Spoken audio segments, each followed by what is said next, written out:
खामोश आए। जिंदगी और मौत ऊपर वाले के हाथ है जहां पना, उसे ना तो आप बदल सकते हैं ना मैं। हम सब तो रंगमंच की कठपुतलियां हैं जिनकी डोर ऊपर वाले की उंगलियों में बंधी है। कब कौन कैसे उठेगा ये कोई नहीं बता सकता है। हा, हा, हा, हा, हा।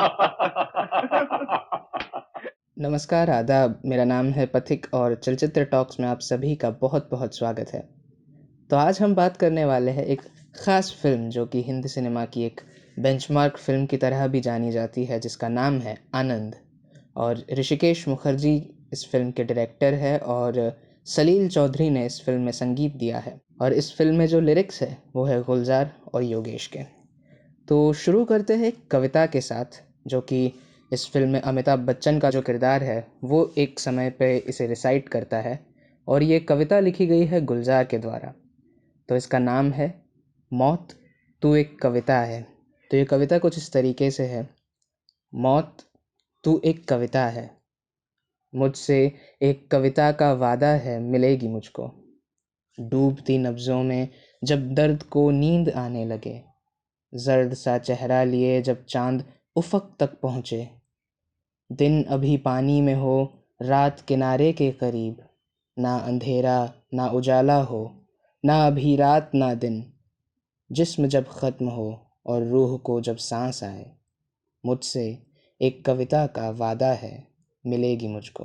तो यहीं से मालूम होता है कि इस फ़िल्म की जो लिखावट है वो कितनी बेहतरीन है। और इसके साथ साथ जो गाने हैं उसके लिरिक्स है वो एक बड़ा ही फ़िलॉसॉफ़िकल ज़ोन है उसमें बने हुए हैं। तो शुरू करते हैं सबसे पहला गाना, जो कि ज़िंदगी और मौत के बारे में है। ज़िंदगी कैसी ये पहेली।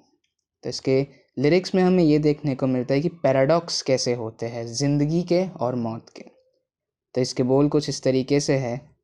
ज़िंदगी कैसी ये पहेली है, कभी तो हंसाए कभी तो रुलाए, कभी देखो मन नहीं जागे, पीछे पीछे सपनों के भागे। तो ये ज़िंदगी के बारे में है कि कैसे हम सारी ज़िंदगी हमारे ड्रीम्स जो है उन्हें चेज़ करते रहते हैं, लेकिन एक दिन सपनों का राही चला जाए सपनों के आगे कहाँ।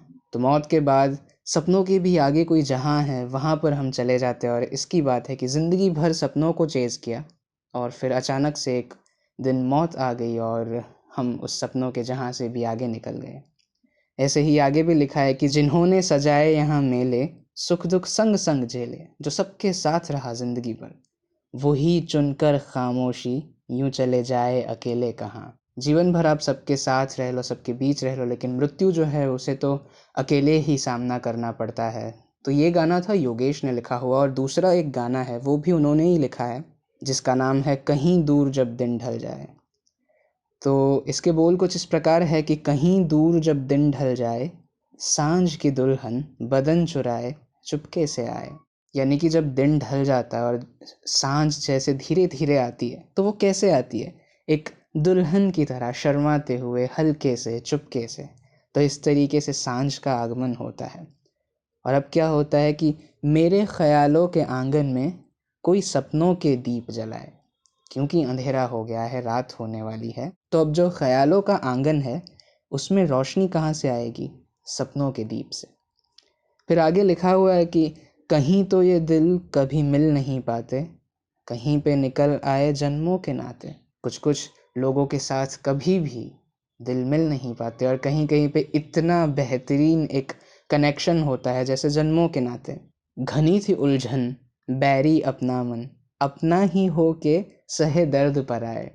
ये कितनी अच्छी बात है कि बैरी अपना मन, अपना ही मन है वो खुद से एक विद्रोही हो गया है, वो अपने आप से दगा कर रहा है। क्यों? क्योंकि हमारा जो मन है, वो जो दर्द सहता है, वो जो दुख से गुजरता है, वो अपने दुख नहीं होते, वो दूसरों के होते हैं, दूसरों के दिए गए या दूसरों के महसूस किए हुए, जिसे देख के हम नाराज़ होते हैं या फिर हमें महसूस अच्छा नहीं होता। तो कितनी अच्छी बात लिखी है कि घनी थी उलझन बैरी अपना मन, अपना ही हो के सहे दर्द पर आए। तो इस प्रकार के दो गाने थे जो योगेश ने लिखे और बहुत ही ज़बरदस्त लिखावट है इसकी। इन गानों को आज तक उसी खूबसूरती के साथ हम सब सुनते हैं, इतने ही पॉपुलर हैं। एक और गाना है जिसका नाम है ना जिया लागे ना, तेरे बिन मेरा कहीं जिया लागे ना। तो इस गाने में यही बात है कि कितना असर होता है किसी का साथ होने का। और वो लिखते हैं कि जीना भूले थे कहाँ याद नहीं, तुमको पाया है जहाँ सांस फिर आई वहीं। और इस गीत में आगे जाते हुए कुछ ऐसे शब्द है कि तुम अगर जाओ कभी, जाओ कहीं, वक्त से कहना वो ठहर जाए वहीं। अब देखने वाली बात ये है इस गाने में कि ये बता रहे हैं कि कितना असर है आपके होने का, कि हम जो जीवन जीना भूल चुके थे उसको जिंदा करने का जो काम है वो आपके आने के बाद हुआ है। लेकिन फिर एक लम्हा आएगा जब आपको जाना होगा। तो यहाँ पर ये नहीं कहा जा रहा कि आप मत जाइए, आप रुक जाइए, लेकिन कितनी बड़ी बात कह रहे हैं कि अगर आप जाओ, जो कि आपको जाना होगा कभी ना कभी, तो वक्त से कहना कि वो ठहर जाए वहीं, क्योंकि हमें नहीं लगता कि बिना आपके हम इस वक्त में आगे जा सकते हैं। तो ये एक बड़ी खूबसूरत सी बात थी। और आखिर का जो गाना हम देखेंगे वो है गुलजार साहब का लिखा हुआ, जिसका नाम है मैंने तेरे लिए ही 7 रंग के सपने चुने। तो ये गीत अपने आप में बहुत ही पोएटिक है। जिस तरीके से उन्होंने मेटाफर्स यहाँ पर दिए हैं वो बहुत ही गहरे हैं। तो आइए उसे देखते हैं। छोटी बातें, छोटी छोटी बातों की है यादें बड़ी, भूले नहीं बीती हुई एक छोटी घड़ी, जन्म जन्म से आंखें बिछाई तेरे लिए इन राहों ने। तो शुरुआत की 2 लाइंस तो हमें बहुत ही नॉर्मल लगती है, लेकिन इसकी डेप्थ अपने आप बढ़ जाती है जब इसकी तीसरी लाइन आती है कि आंखें बिछाई तेरे लिए इन राहों ने। अब देखने वाली बात यह है कि हम ऐसे स्टेटमेंट्स शायद देख सकते हैं कि राहें बिछाई इन आँखों ने, लेकिन यहाँ पर बात गहराई में जाती है कि जो राह है वो भी इंतज़ार में है और उसकी भी कोई आंखें हैं। इस प्रकार का एक निर्जीव चीज़ को भी उन्होंने पोएटिक तरीके से जीवन दिया है। फिर आगे वो लिखते हैं कि भोले भाले, भोले भाले दिल को बहलाते रहे, तन्हाई में तेरे ख्यालों को सजाते रहे, कभी कभी तो आवाज़ देकर मुझको जगाया ख्वाबों ने। देखिए ये भी कितनी ज़बरदस्त लाइन है कि कभी कभी आवाज़ देकर मुझको जगाया ख्वाबों ने। हमें अक्सर ख्वाब में से जगाया जाता है, लेकिन यहाँ पर ये तन्हाई में किसी के ख्यालों में इतने खोए हुए हैं कि ख्वाब आके उनको जगा रहे हैं।